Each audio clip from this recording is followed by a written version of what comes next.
Hello everyone, welcome back to the channel. In this video, we will take a look at how you can add money on your Wise account.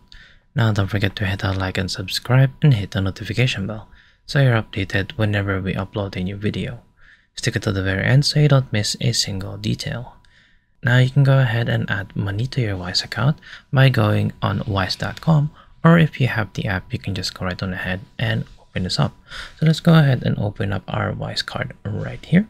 And once that you are in here, then the first thing that you will need to do is just go right on ahead and add a card into your Wise account. So for us to do this, we need to go ahead and click on card right here on the bottom. And then if you don't have a digital card already, then just go right on ahead and order a card. You can either get a digital card or even a physical card. And then once that you have set this up, you should be able to see the add money section right here. So just go right on ahead and click add money. Now with this, you can go ahead and select as to how much you would want to add into your account, and then also in terms of the currency that you want this in. So there are a lot of different currencies that you can go ahead and do this, and then you can go ahead and select as well in terms of by what kind of currency you'll be paying in.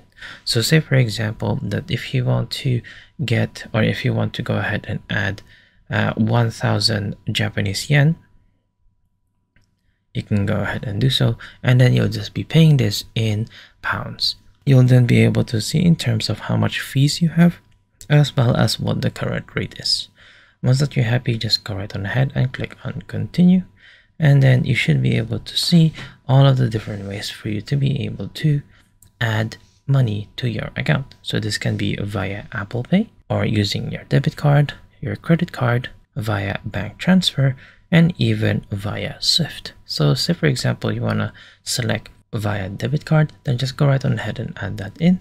If you don't have a card set up or a connected card, then you can go ahead and use these right here by filling in the information of your card number, your expiry date, and your CVV/CVC security code. And then as you can see here, you'd be able to see as to how much that would be in total, including the fee as well. And there you go. I hope that you have found this tutorial useful. See you guys next time.